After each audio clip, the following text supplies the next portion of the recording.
السلام علیکم۔ آج جمعرات ہے، اکتوبر کی 5 تاریخ۔ وائس آف امریکہ واشنگٹن کی اردو سروس سے میں ہوں خالد حمید، خبروں کے ایک بلیٹن کے ساتھ۔ امریکہ کے وزیر دفاع لائیڈ آسٹن نے پاکستان کے army chief general Asim Munir سے فون پر بات کی ہے، جس میں مختلف امور پر بات چیت ہوئی ہے۔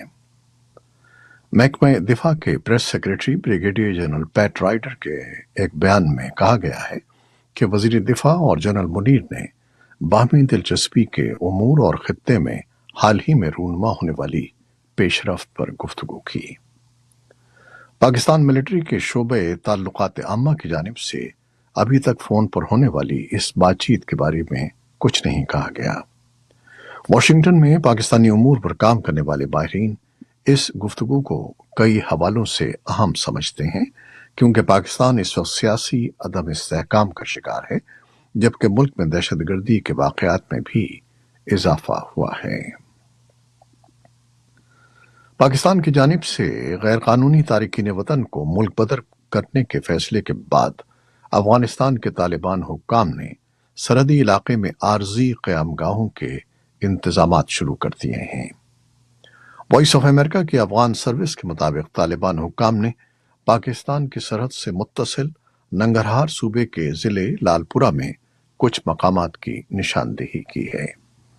طالبان حکومت کی وزارت برائے مہاجرین کے مطابق گزشتہ 20 روز کے دوران پاکستان سے 23,000 افغان شہری وطن واپس پہنچے ہیں۔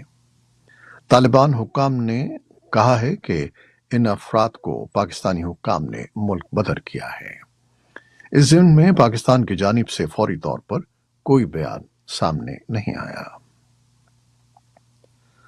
پاکستان اور افغانستان کے درمیان چمن سرحد پر فائرنگ کے واقعے میں ایک بچے سمیت 2 افراد موت کا شکار ہو گئے ہیں، جبکہ پاکستان نے افغان طالبان سے ملزم کی حوالگی کا مطالبہ بھی کیا ہے۔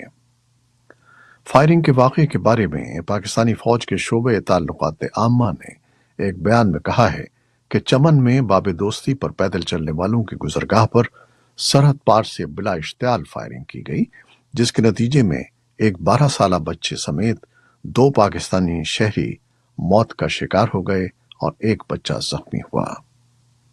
ISPR کے مطابق پاکستانی فوج کے اہلکاروں نے تحمل کا مظاہرہ کیا اور کسی بھی قسم کی فائرنگ کے تبادلے سے گریز کیا تاکہ مزید کسی قسم کا نقصان نہ ہو۔ پاکستانی فوج کا کہنا ہے کہ اس نے اس معاملے پر افغانستان کے حکام سے رابطہ کیا ہے اور واقعے کی تحقیقات کے ساتھ ساتھ فائرنگ کرنے والے شخص کو پاکستان کے حوالے کرنے کا مطالبہ کیا ہے۔ افغانستان کی جانب سے فوری رد عمل سامنے نہیں آیا، تاہم طالبان حکمرانوں کا کہنا ہے کہ وہ اپنی سرزمین کو دہشت گردی کے واقعات میں استعمال ہونے کی اجازت نہیں دیتے۔ بھارت کی ریاست سکم میں شدید بارش سے کم از کم 14 افراد ہلاک ہو گئے ہیں، جبکہ امدادی کارکن 100 سے زائد لاپتہ افراد کو تلاش کر رہے ہیں، جن میں فوج کے 22 اہلکار بھی شامل ہیں۔ Sikkim state disaster management authority نے ایک بیان میں کہا کہ بدھ کے سیلاب کے بعد 2000 سے زیادہ لوگوں کو بچایا گیا ہے اور حکام نے سیلاب سے متاثر ہونے والے 22,000 سے زیادہ لوگوں کے لیے 26 ریلیف کیمپ قائم کر دیے ہیں۔ حکام نے بتایا کہ سیلابی پانی سے 11 پل بہہ گئے ہیں اور 4 اضلاع میں 270 سے زیادہ مکانات کو نقصان پہنچا ہے یا وہ تباہ ہو گئے ہیں۔ نئی دہلی کے ایک نیوز پورٹل نیوز کلک اور اس سے وابستہ صحافیوں سمیت تقریباً 50 صحافیوں کے دفاتر اور رہائش گاہوں پر پولیس کے چھاپے اور نیوز کلک کے ایڈیٹر کی دہشت گردی مخالف قانون UAPA کے تحت گرفتاری کے بعد پورے ملک میں صحافیوں اور آزاد میڈیا اداروں میں تشویش کی لہر دوڑ گئی ہے۔ وہ یہ سوال کر رہے ہیں کہ کیا اب بھارت جیسے جمہوری ملک میں پریس کی آزادی چھینی جا رہی ہے اور اختلاف رائے پر قدغن لگایا جا رہا ہے۔ پریس کلب آف انڈیا سمیت صحافیوں کی 16 تنظیموں نے چیف جسٹس آف انڈیا کے نام ایک مشترکہ خط لکھا ہے اور ان سے اس معاملے میں مداخلت کی اپیل کی ہے۔ سرکردہ صحافیوں اور انسانی حقوق کے کارکنوں کا خیال ہے کہ حکومت مخالف آوازوں کو دبانے کے لیے غیر جمہوری اقدامات اٹھائے جا رہے ہیں۔ تاہم حکومت کا موقف یہ ہے کہ وہ پریس کی آزادی پر پابندی کے خلاف ہے۔ البتہ میڈیا اداروں کو قواعد و ضوابط کے تحت رہ کر کام کرنا چاہیے۔ حکومت نے نیوز کلک کے خلاف پولیس کارروائی کی حمایت کی ہے اور کہا کہ ٹھوس شواہد کی بنیاد پر کارروائی کی گئی ہے۔ امریکی محکمہ خارجہ نے یوکرین کے لیے امریکی فوجی امداد کو ایسے میں ختم کرنے کے خلاف خبردار کیا ہے جب صدر جو بائیڈن کیف اور ماسکو کے درمیان جنگ پر ایک اہم تقریر کرنے کا ارادہ رکھتے ہیں۔ امریکی محکمہ خارجہ نے کہا ہے کہ ایوان کے اسپیکر کیوین میکارتھی کی تاریخی برطرفی کے باوجود ریپبلکنز اور ڈیموکریٹس کی اکثریت یوکرین کے لیے جاری امداد کی حمایت کرتی ہے۔ محکمہ خارجہ کے پرنسپل نائب ترجمان ویدانت پٹیل نے کہا کہ یہ واضح ہے کہ ایوان اور سینٹ دونوں میں اکثریت ہے جو ہمارے یوکرینی شراکت داروں کی مدد اور حمایت جاری رکھنے کی حامی ہیں اور اب بھی ایسا ہی ہے۔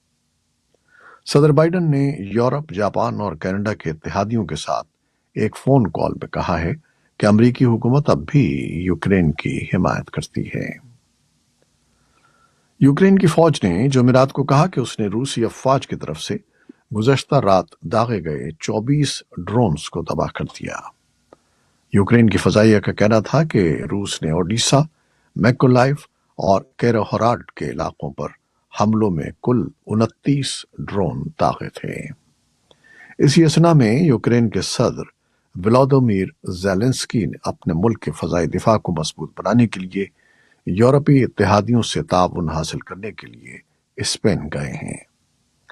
مذاکرات کے لیے گریناڈا پہنچنے پر زیلنسکی نے صحافیوں کو بتایا کہ ہمارے پاس سب سے بڑا چیلنج یورپ میں اتحاد کو بچانا ہے۔ زیلنسکی نے کہا کہ یوکرین کے لیے یہ ضروری ہے کہ وہ موسم سرما میں اپنے دفاع کے لیے مضبوط ہو، کیونکہ توقع ہے کہ روس میزائلوں اور ایرانی ڈرون سے شدید حملے کرنے والا ہے۔ اقوام متحدہ کے انسانی حقوق کے ہائی کمشنر نے کہا ہے کہ نفرت انگیز تقاریر کے نتیجے میں پوری دنیا میں پرامن بقائے باہمی کو نقصان پہنچ رہا ہے۔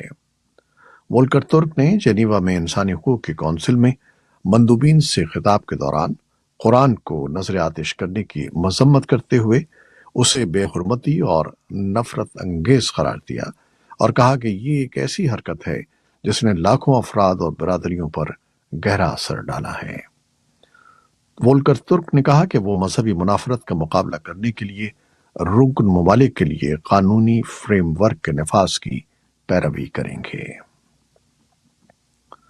سویڈش اکیڈمی کے مطابق ادب کا نوبیل انعام ناروے کے مصنف یون فوسے کو ان کے اختراعی ڈراموں اور نثر کے لیے دیا گیا ہے۔ ملک کے سب سے زیادہ پرفارم کرنے والے ڈرامہ نگاروں میں سے ایک 64 سالہ فوسے نے تقریباً 40 ڈراموں کے ساتھ ساتھ ناول، مختصر کہانیاں، بچوں کی کتابیں، شاعری اور مضامین لکھے ہیں۔ اکیڈمی کے مستقل سیکریٹری میٹ سمالم نے جمعرات کو اسٹاک ہوم میں انعام کا اعلان کیا۔ یہ تھی وہ خبریں جو فیس بک لائیو پر ہم نے آپ کے لیے پیش کی۔ ہماری ویب سائٹ، یوٹیوب اور پوڈ کاسٹ پر یہ بلیٹن آپ کے لیے پوسٹ کر دیا جاتا ہے۔ آپ ہمارے بلیٹن کو شیئر کرتے ہیں اور اپنے کمنٹس میں اپنی محبتوں کا اظہار کرتے ہیں، جس کے لیے ہم آپ کے بے حد ممنون ہیں۔ اپنی ان محبتوں کو جاری رکھیے گا۔ نیوز پروڈیوسر اصفر امام اور نیوز ایڈیٹر بہجت جیلانی کے ساتھ خالد حمید کو اب اجازت دیجیے گا۔ اللہ حافظ۔